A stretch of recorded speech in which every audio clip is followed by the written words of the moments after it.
When you see players like a Drew Jarrell, for instance, coming through like that you guys picked up kind of almost out of nowhere, it must be exciting, even though he's doing it against England.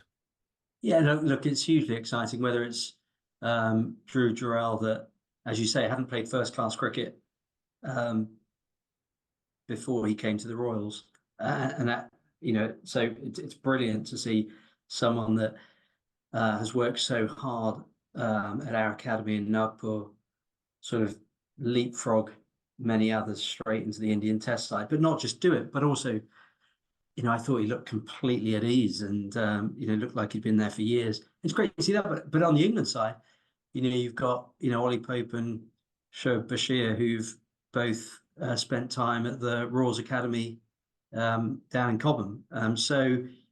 So yeah, of course it's great, but you've got to enjoy those moments, haven't you? Jeffrey Boycott actually sent me an email saying he was very impressed with Drew Jarrell, and to pass that on to you, actually, a very Yeah, fine young player. I hope he pronounces his name better than you do. Yeah, well, I hope he But does too. but again, it was actually you always learn something new when you see players in different contexts. But actually, I don't think any of us realised quite how effective he is behind the stumps. I mean, we knew he could wicket keep, but wicket kept fantastically in really difficult conditions. So obviously the IPL is the big kind of front and center image of a franchise.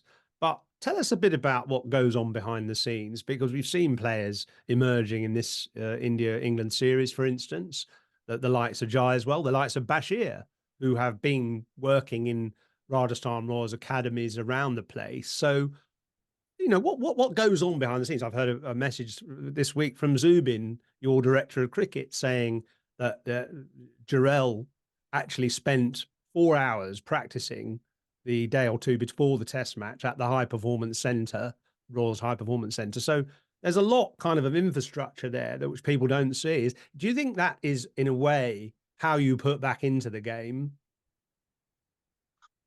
Yeah, look, I wouldn't want to overstate our impact on different players. I mean, I think in India, we are able to work with players year round.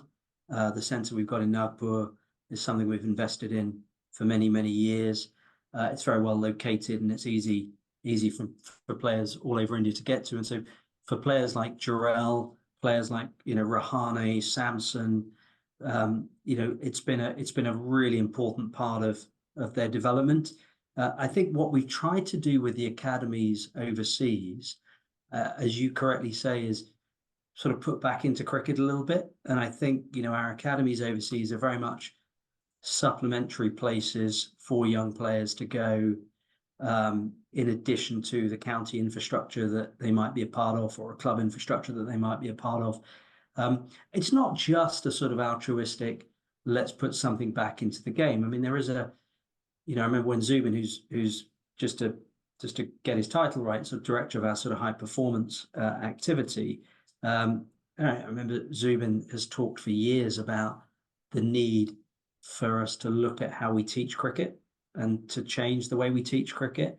And the reality is, when you and I were growing up, there was a way of teaching cricket which fundamentally hasn't really changed, right? Two old blokes at the back of a net, standing behind the bowler stumps, commenting on shots and telling players to get the foot to the pitch of the ball. Whereas, when you look at how the game is played now, it's completely different, whether it's bowling, batting, or fielding, and therefore the drills, the coaching, the way we teach has to change. And I don't think that has moved quickly enough.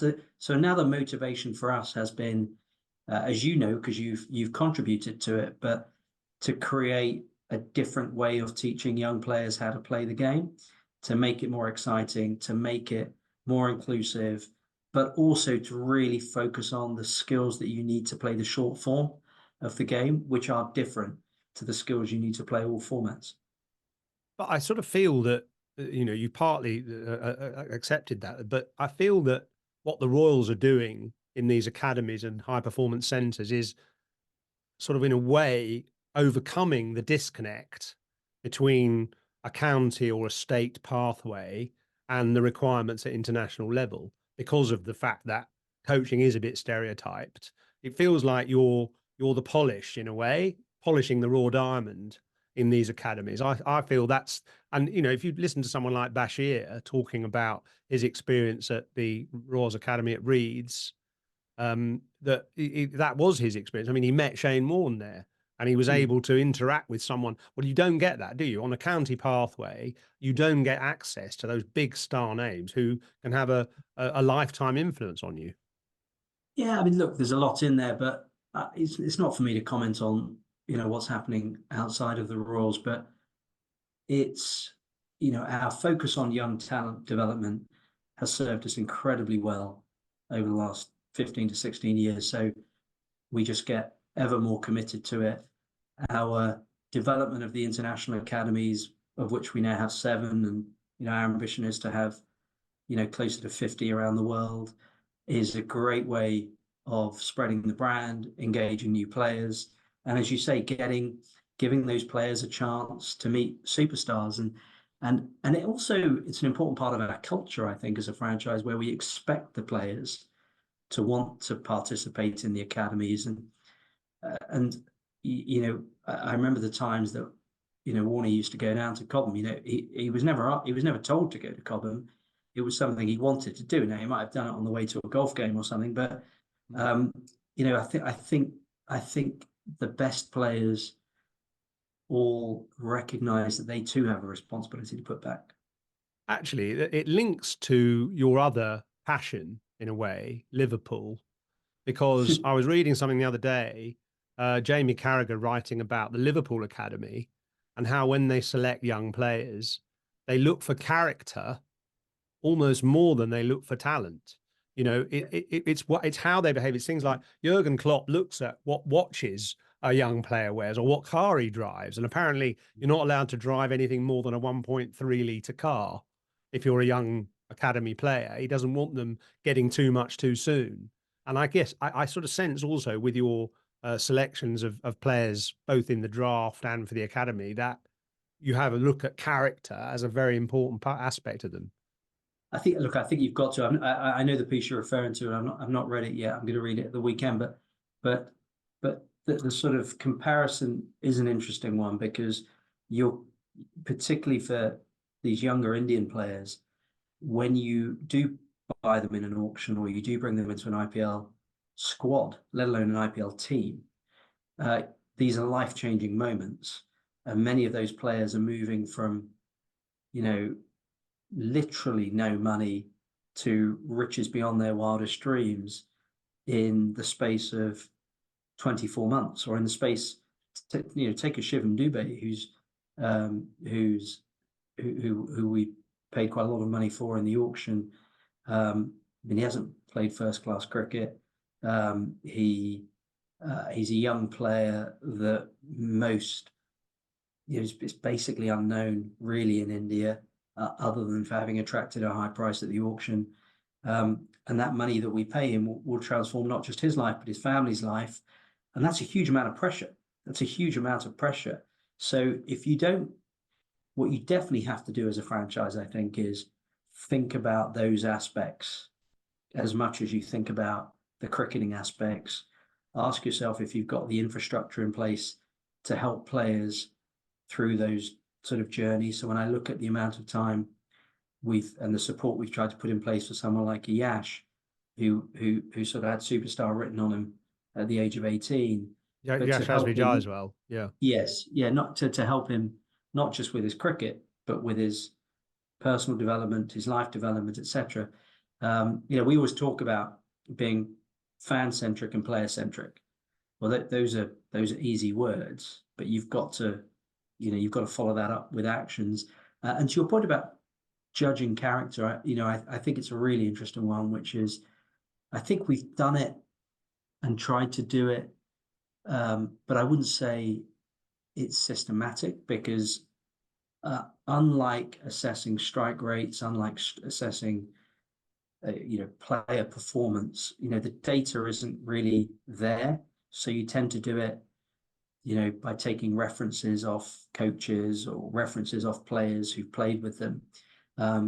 But how you systematize that sort of character analysis um, is, I think, a really interesting sort of body of work. Something that Gareth Southgate, who manages the England football team, it's something I know he thinks about a lot. And whether it's Jurgen Klopp, who obviously I have a man crush on, but or any other sort of great kind of leader, I think intuitively that character really matters.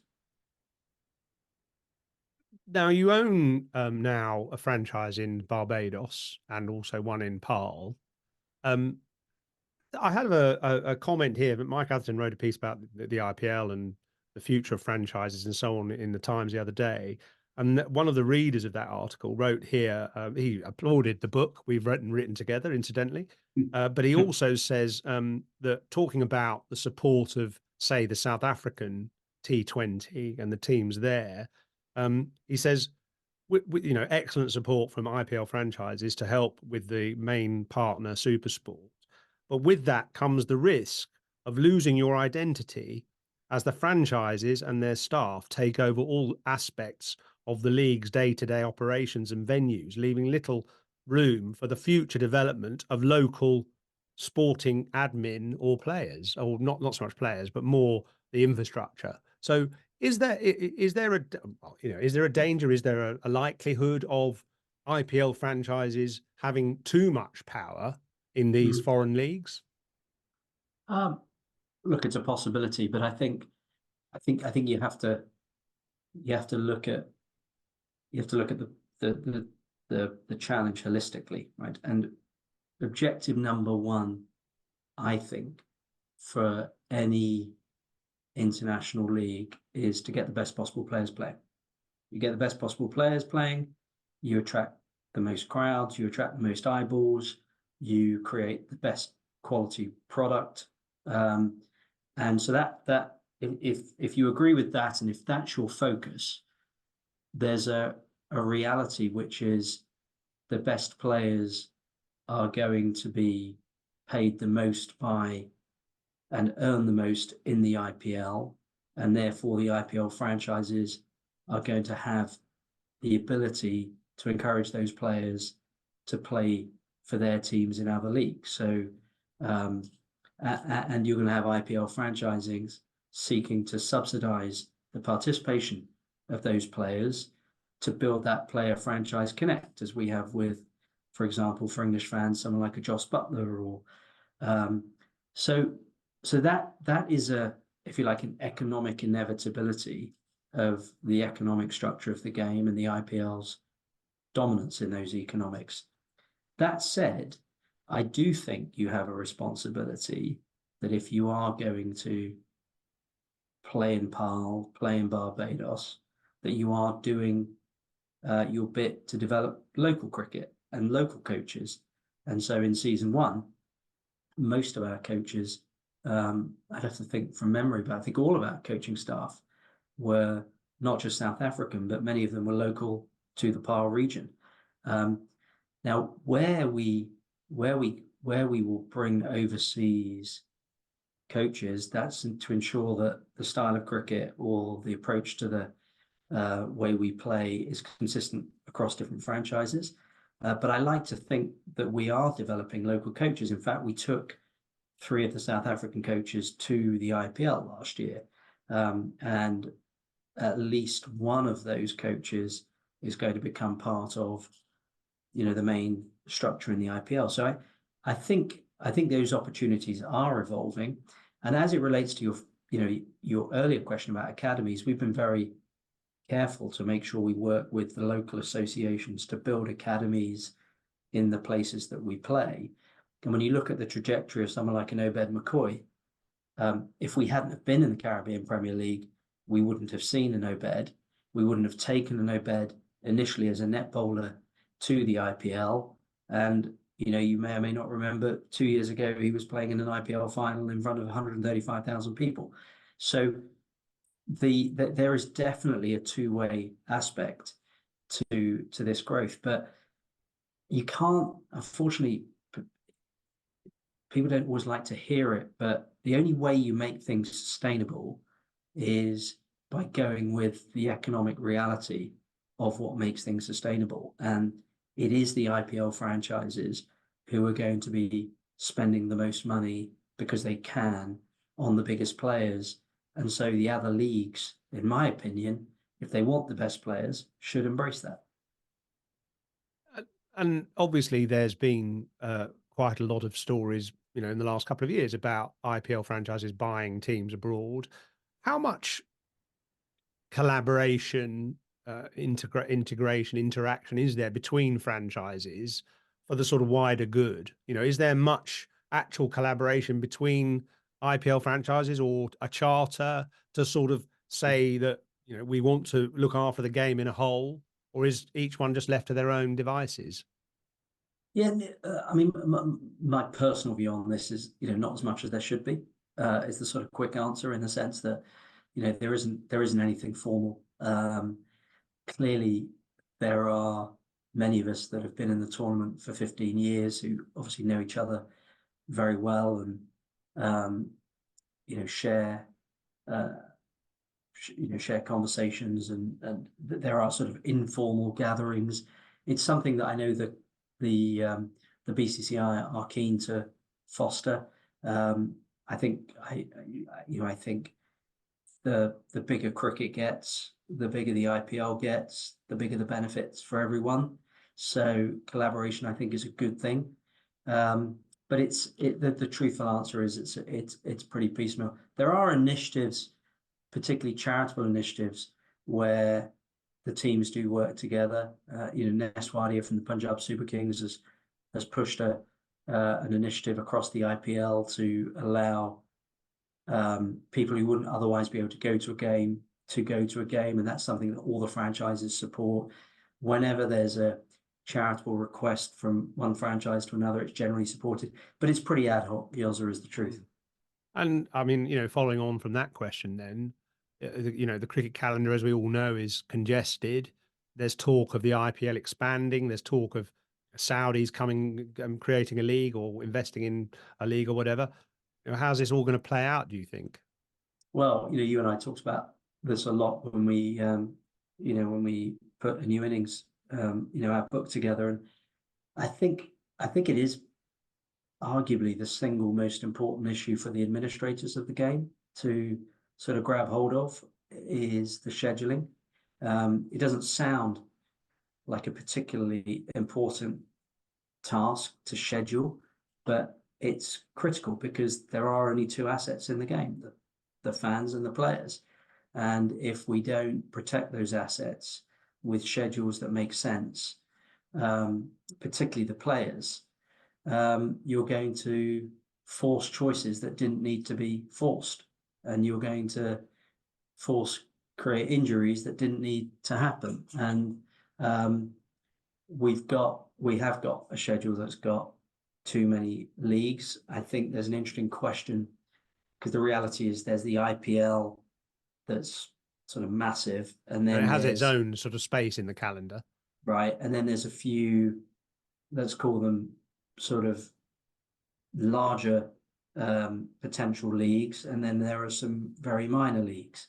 And the slight danger is that you either commoditize the game and you confuse fans with too many leagues at too many times. There's also a danger in the minor leagues where their only real purpose to exist is to provide more content for the gaming companies and the gambling companies that can feed off the sports betting that goes alongside these games. And so I think, I do think it's a really important question for the ICC and for the administrators of the games to kind of step back and say, actually, how many of these leagues do we want? What is the role of each of these leagues? Are they developmental? Are they to service, genuine, to create genuine competition with the best players? But it is just way too crowded at the moment, and I don't think that's good for the game holistically. Do you get consulted on this by the powers that be? And have they got any power in the end, the ICC? Yeah, look, no, I don't really get consulted, and I think you have got a dynamic, which is what you're alluding to, which is, what's unusual about the game of cricket is just how sort of all powerful sort of India has become, which again is really a consequence of economics rather than anything else. But I think, to your earlier question, what's needed is collaboration with India, because India are the dominant force in the game, but there has to be collaboration with India and the ICC and these other countries to sort of create a path through this. I think cricket coming into the Olympics, which again something else we talked about in the book, is going to be another another really sort of important moment for the game.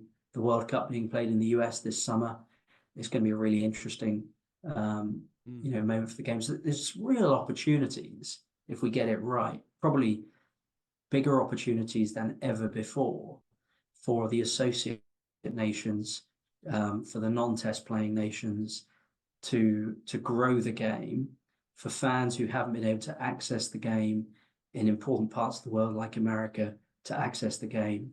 So, we always, I always think in cricket, perhaps it's a British thing, but we always sort of talk about the challenges and the issues but there's so many opportunities that are presented right now. The Middle East taking an interest in the game. There's so many opportunities and so many positives. I just like I wish we could be a bit more optimistic sometimes and go, actually, these are good problems. I mean, the problems I deal with day to day, in our business lives, I always say you've got some good problems and some bad problems. The biggest problem cricket's got right now is there's almost too much opportunity, or too many opportunities, and we just got to be really thoughtful about how we make some choices. I mean, what's hard about life and business and decision making is what not to do as much as it is what to do, and that's what we've got to figure out with cricket. And Test cricket obviously plays a part of that. And I know you love Test cricket. I know you do. I've sat with you and watched Test cricket, and you absorb it. You enjoy it. There's a sort of, I suppose, a way of growing Test cricket. It's a good product at the moment, isn't it? How do It's we grow it and stop, in a way, stop the people from having that pessimistic attitude towards it? Yeah, I'm not sure I've got all the answers, but this England team and this England leadership under McCullum and Stokes have perhaps at least demonstrated part of the answer. I mean, I can't remember a period, that's sort of been better than the last 2 years for, not just the brilliant series that we're in the middle of right now, but, we've had so many fantastic sort of test series over the last couple of years. So someone's getting something right. I mean, you and I have argued for years that, we've got to be more open to the day-night, opportunities that present themselves. We've also both argued that statistically, when you look at the number of test matches that are finished within 4 days, there's a question as to whether that's one way of easing the schedule a bit, which is just accepting last time I looked at it, I think it was 74% of all matches finished within 4 days. I don't know what that up-to-date statistic is, but it's definitely a lot. I think the fact that the innovations in T20 have made their way into Test cricket, the quality of the fielding, the quality of the shot making. So, look, as you prefaced at the start of your question, no one wants Test cricket to survive more than me, and I think it has a place, but you've got to keep evolving things if they're going to survive. And talking of evolution, obviously the 100 in England, and the talk of now the ECB offering up franchises for sale. 49% can be owned by private investors. So how do you look at that? I don't. Well, firstly, I don't know what the final sort of rules are going to be that come out of that process. But I'm clearly an advocate for private investment in cricket. I'm an advocate for private investment in these franchise tournaments. I think there's an awful lot that the ECB should be congratulated on with regards to the 100, particularly, I think, the opening the game to new audiences, what it's done for women's cricket in the country is extraordinary. But there's a lot more potential, and there's a lot more potential in lots of different areas, whether it's the quality of players that are representing the sides, whether it's the marketing of the game even more, whether it's so I think there's tons of potential, and like any investor that's committed to the game, we'll be having a very, very hard look at it. But the only thing I always sort of say is, we will be economically rational about those investment decisions. We've looked at lots of leagues around the world, not just the two that we've chosen to invest in, but we've looked at the Middle East, we've looked at the US, and ultimately, as a franchise, we've always said we'll be economically rational about those decisions. Even though, obviously, as someone that lives here, you'd love to see a Royals franchise of some sort. And the IPL's coming round again, isn't it? Straight after the back of the fifth test, you're up and running. So, are you kind of ready for that now? I guess there's a camp in a couple of weeks, probably, is there? Totally, yeah. If not soon. I think they will get together on the 13th or 14th. I mean, it doesn't really matter. I mean, how important is it, as a final question, how important is it to you to win the IPL, or is it just enough to be part of something fantastic? Look, we definitely do. We do everything we can to give ourselves the best possible chance of winning. I mean, if you look at our squad, if you look at the investments we make year round, if you look at the investments we make with our preparation of the players, if you look at the investments we make in our coaching staff, I mean, I do. It's definitely not for lack of effort, but equally, I think you have to be realistic, which is, as my business partner Charles always talks about, kind of focus on the inputs and let the outputs take care of themselves. I don't think you can go into a tournament saying, we are going to win, or we will judge our success purely by whether we win or not, because it's 10 fantastic teams. The margins, as you well know, between the teams and the margins in the games are ridiculously fine. And it's 2 balls here, or 1, 4, or 6 here. Yeah. So I think what we're tough on ourselves about is making sure at the end of every season we look back and say, of all the things that we could control, did we do the best possible job that we could? And if we didn't, we have to get better.